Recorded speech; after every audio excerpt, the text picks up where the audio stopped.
Darkness. Then sound. A low, mechanical growl from somewhere beyond the tree line. Then another. And another. Not the familiar sound of your own armor. Something heavier. Something closing in.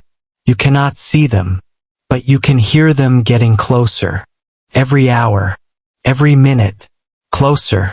This is not a story about a famous battle. It is not a story about generals and grand strategy.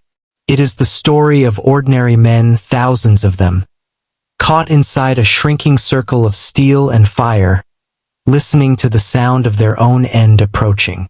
By the winter of 1944 into 1945, the Wehrmacht, once the most feared military machine on earth, was bleeding from 1,000 wounds. The Eastern Front had consumed entire armies. The Western Front was crumbling, and in pockets across Europe, groups of German soldiers found themselves in a situation with no good options and no easy exits. They were encircled, cut off, surrounded, and the tanks they could hear day and night belonged to the enemy. What happened inside those pockets is one of the most psychologically intense chapters of the Second World War, and one of the least told. Today we go inside. To understand what these soldiers experienced, you first need to understand what a Kessel is. The word is German.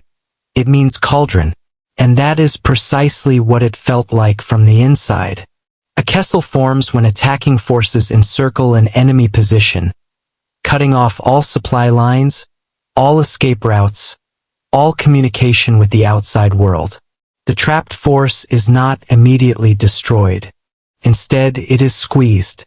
Slowly, deliberately, the ring tightens a little more each day. The Germans had used this tactic brilliantly in the early years of the war. At Kiev in 1941, they encircled nearly 700,000 Soviet troops. At Vyazma and Bryansk, over 1 million men were trapped. But by 1943, the cauldron had turned.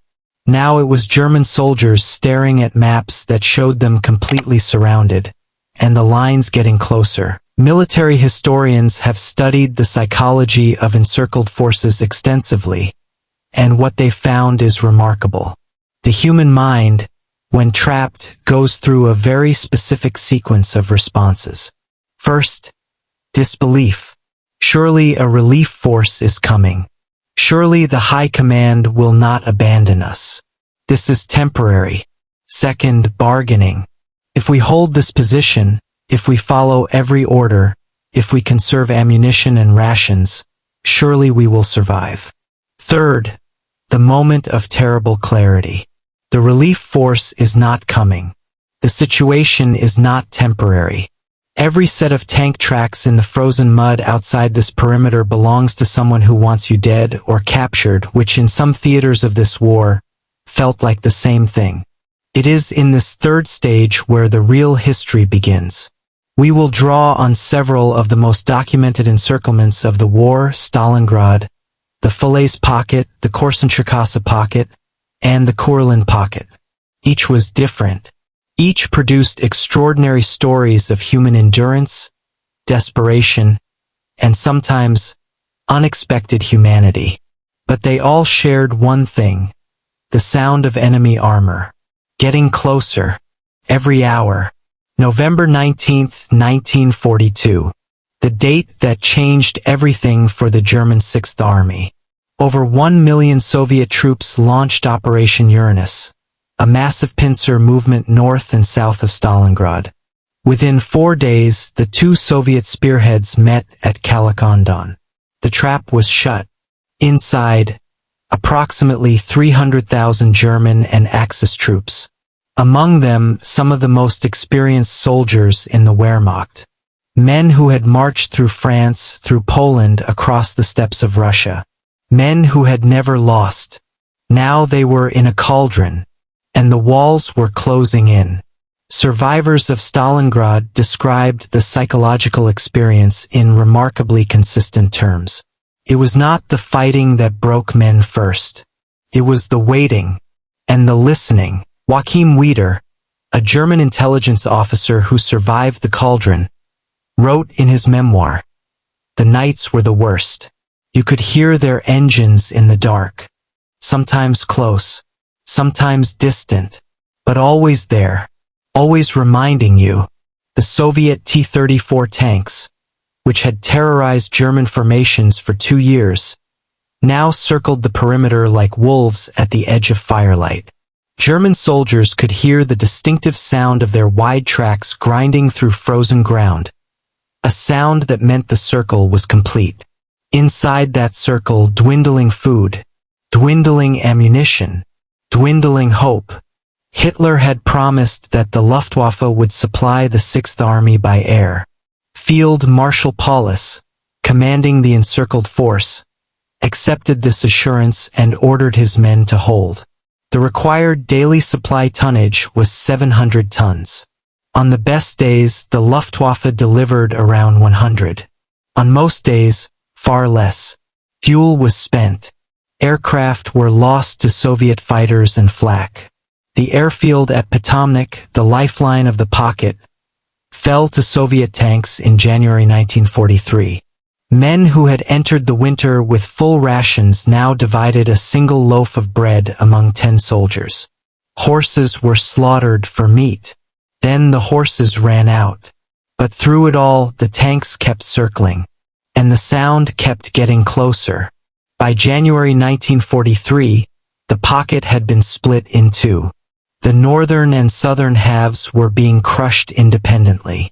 General Paulus sent desperate messages to Hitler requesting permission to surrender.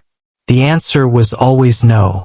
On January 30th, 1943, the 10th anniversary of Hitler coming to power, Paulus was promoted to Field Marshal. The implication was clear. German field marshals did not surrender. They died with their troops. Paulus surrendered the next day. He was the first German field marshal ever to be taken prisoner. Approximately 91,000 men marched out of the cauldron into Soviet captivity. Of those, fewer than 6,000 would ever return to Germany. The tanks they had been hearing for months were now their escort, out of the ruins, into an uncertain future. Summer, 1944. Normandy, France. The Western Front. 2 months after D-Day, the Allied breakout from the Normandy beachhead had created a strategic opportunity almost too good to be true. American forces under General Patton had swept south and east. Canadian and British forces were pushing south from the Caen sector. A massive German force, the remnants of Army Group B, was caught in the middle. The Falaise Pocket. Approximately 80,000 to 100,000 German troops. Encircled.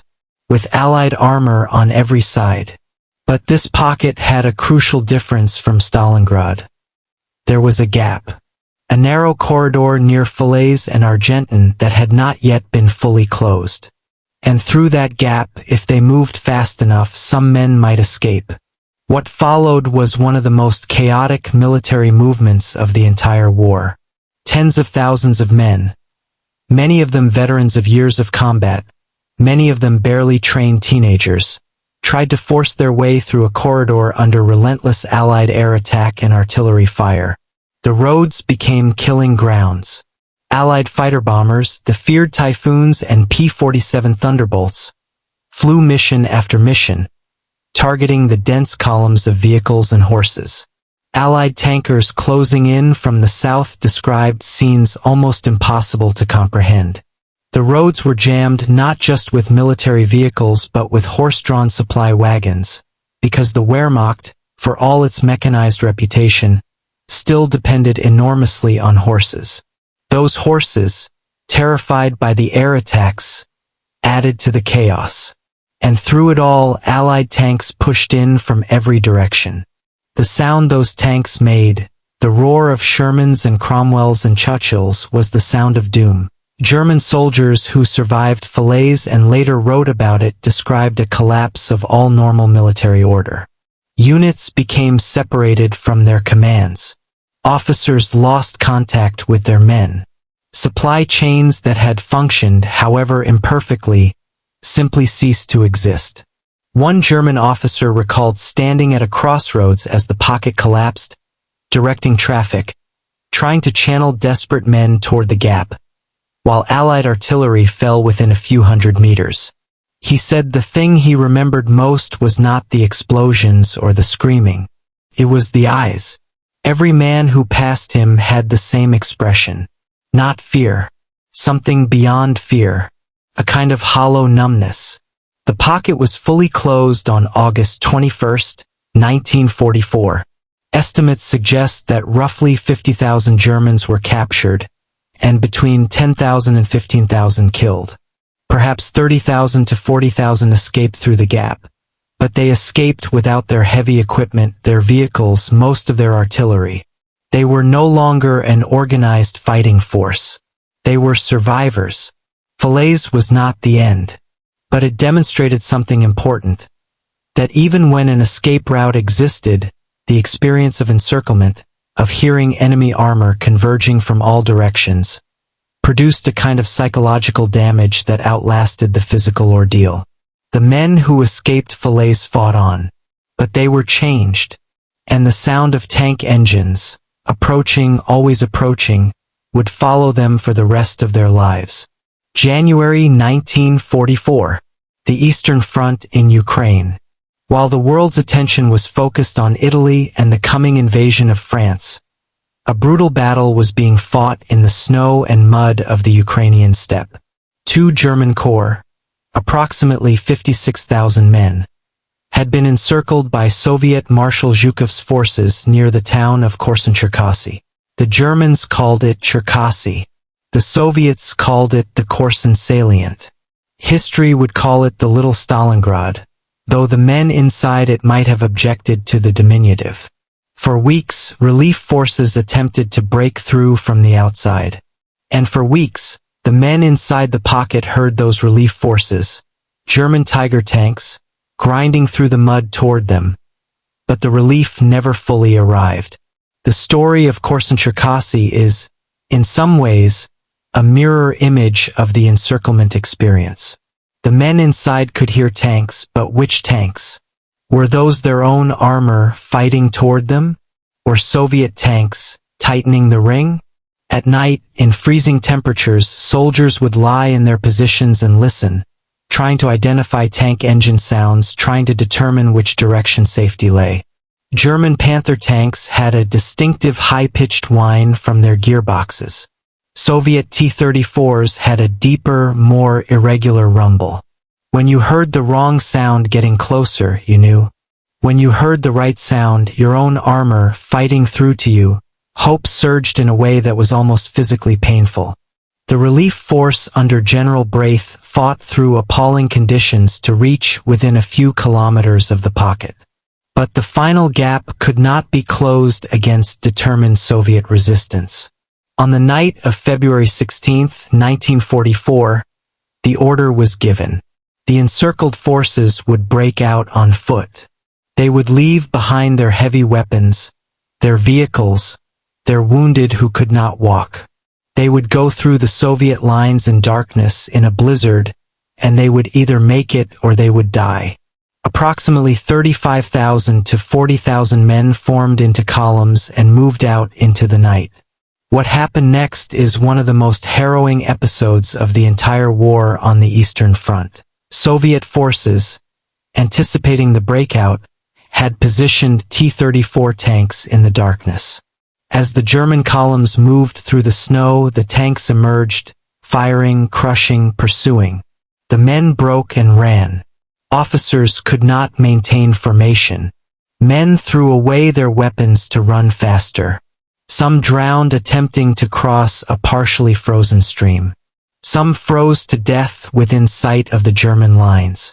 Estimates vary, but it appears that somewhere between 30,000 and 35,000 men made it through to German lines. The rest, perhaps 20,000, were killed or captured. The men who emerged from the Korsun pocket were shadows of soldiers. Frostbitten, starving, psychologically shattered.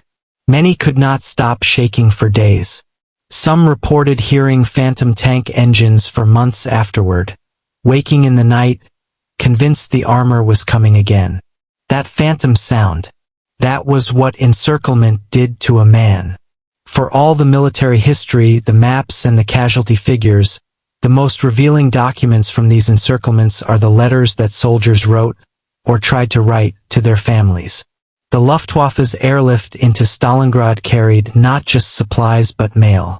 And historians have collected and studied the letters that came out of the cauldron during those terrible weeks.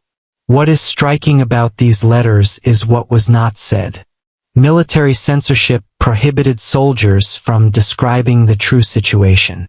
But between the lines, in the choice of words, in the sudden religious references that appeared in letters from men who had never been religious, in the increasingly frequent farewells disguised as ordinary closings, the truth bled through. One soldier wrote to his wife, "I think about you every hour. I want you to know that I have had a good life, and that whatever happens, I have no regrets."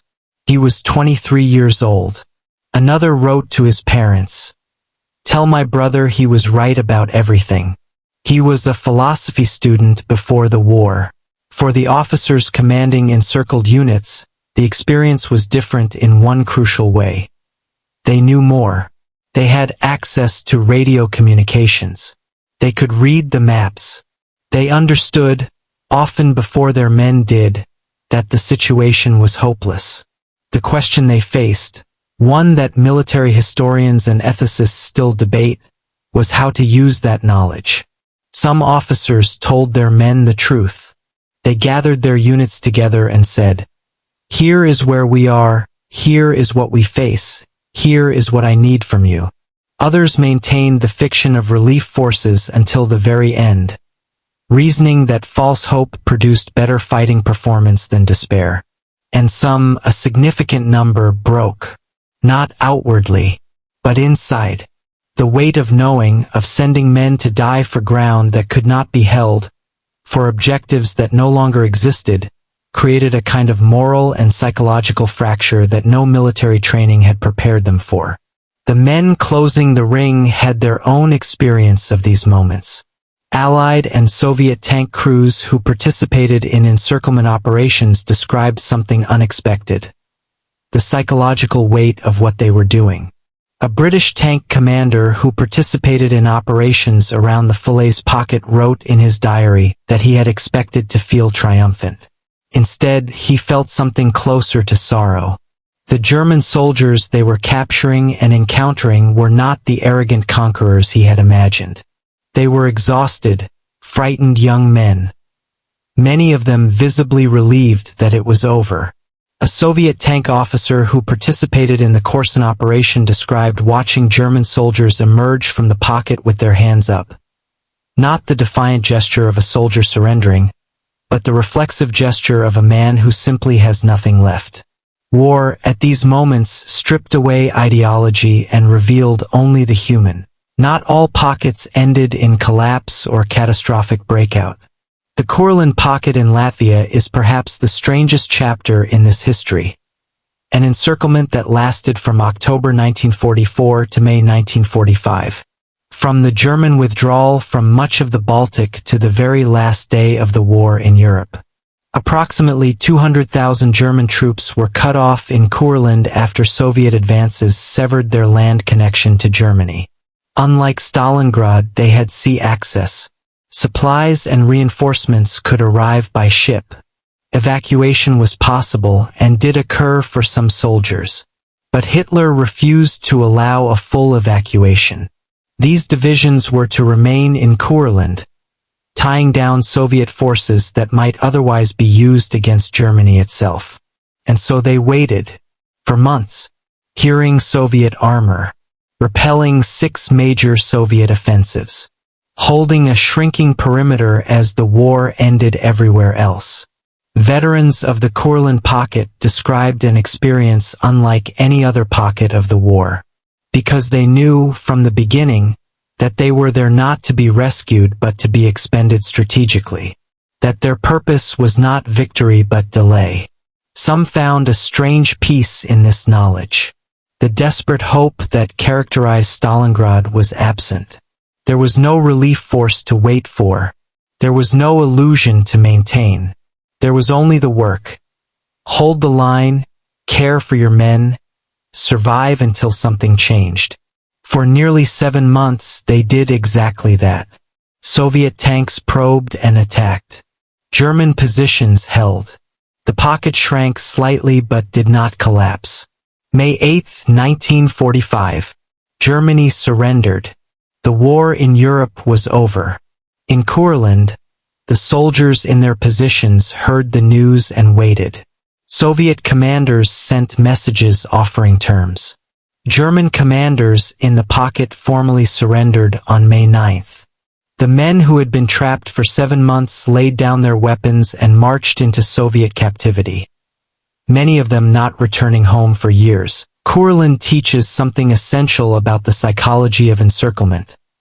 That the human capacity for endurance, for adaptation, for finding meaning in constrained circumstances, is extraordinary. These soldiers had been written off by their own high command, abandoned to a strategic purpose they had no say in. And yet they maintained unit cohesion, military discipline, and care for one another across 7 months of impossible circumstances. That is not a statement about the rightness of their cause. It is a statement about human beings under extreme pressure. The men who survived these pockets, the ones who came home, who rebuilt lives in a shattered Germany, who tried to explain to their children and grandchildren what they had experienced, returned again and again to one specific memory. Not the fighting, not the hunger, not the cold, though the cold was absolute. What they remembered, what stayed with them, was the sound. That mechanical rumble from beyond the perimeter. That sound that told you the ring was complete, that you were the mouse and the trap had closed. That sound that meant you were at the mercy of forces far larger than yourself. Some of them heard it for the rest of their lives. In their sleep, in quiet moments, a distant rumble that was only a passing truck, but for a fraction of a second, was something else entirely. It is not comfortable in the 21st century to tell stories that center on the suffering of soldiers who served Nazi Germany. We must always hold in mind what that regime was, what it did, what crimes were committed in its name. And yet, the soldiers in these pockets were, overwhelmingly, not ideological fanatics. They were conscripts and volunteers who had been sent to fight a war they had no power to end. They were 19-year-olds from Bavaria and Württemberg and Saxony who wanted to go home and had no way to get there. Their suffering does not erase the suffering of the millions killed by the regime they served, but it is part of the complete history of that war, a history that we impoverish if we refuse to look at it fully. A cauldron, a circle of steel, a sound that gets closer every hour. History is full of such moments. Moments where human beings found themselves caught between forces they did not choose and could not control, and had to decide, in the most desperate of circumstances, who they were. The trapped German soldiers of the Second World War made many different choices. Some fought to the last. Some surrendered at the first opportunity. Some found unexpected dignity in hopeless circumstances. Some were broken beyond recovery. All of them heard the tanks, and that sound, that relentless, approaching mechanical sound, is the sound of what war really is. Not the flags and the victories and the triumphant newsreels. The sound in the darkness, getting closer, every single hour. If this video moved you, if it made you think, please consider subscribing. It genuinely helps this channel reach more people who care about history told this way. And tell me in the comments, which of these pockets surprised you most? Which story did you know? And which was new to you? I read every comment. Next time we go inside an entirely different kind of trap. See you then.